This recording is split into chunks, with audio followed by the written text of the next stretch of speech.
So I thought when I went to college that that I was going to be a psychology major.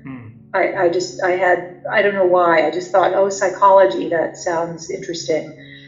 So I had that idea of being a psychology major. I took an intro psychology course in my first semester.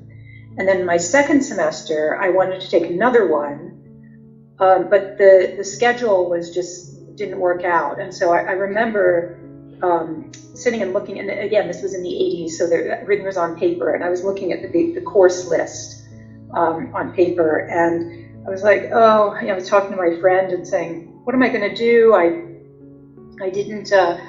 can't get into this psychology course. The schedule doesn't work out, but I need something. And my friend said, oh, this professor, his name is Richie Schuldenfrei.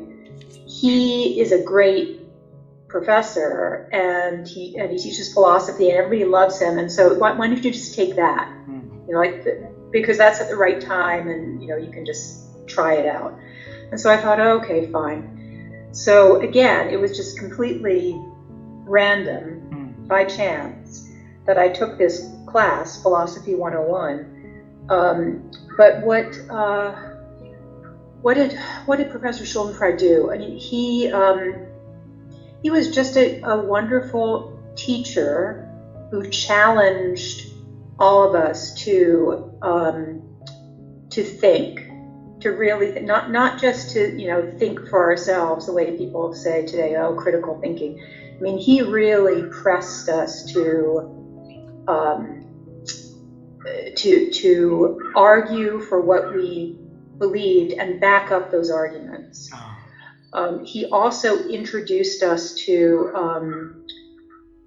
a set of books and taught us how to read those books. So we read Hobbes and Locke and Plato, of course, and Kant, and all these great philosophers. And I had never had that experience before, because of course in high school, at least in the US, you don't read that stuff.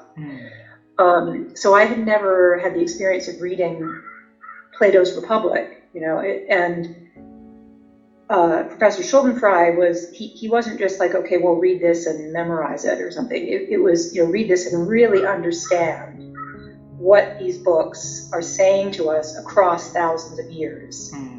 This is somebody who really understands in a really deep way these political concepts, these philosophical concepts, and so if you really pay attention, you can elevate yourself to a higher level.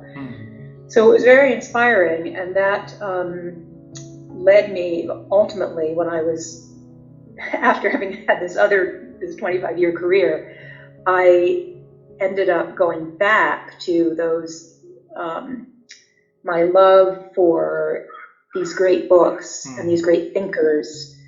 And the book that I wrote after leaving Forum is called The Greats on Leadership, and that was the result of this sort of long suppressed vision that I had of being able to use these great thinkers and great authors to teach leadership.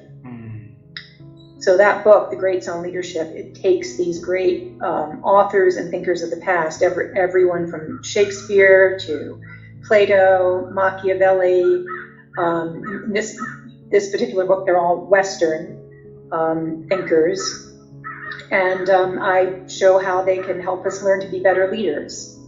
So it's interesting because I really was able to bring together the philosophy side of my education with the leadership development career that I had, and I put them together in this one book. And then the next book that I did, I turned to Eastern philosophers and thinkers, sages, Lao Tzu and Confucius and the Buddha, also some Islamic thinkers.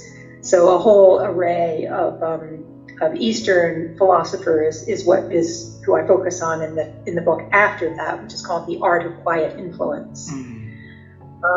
So my whole life, in a way, has been a result of these two very random things. One was just taking that philosophy class because I needed something to fit into my schedule, and the other was applying for this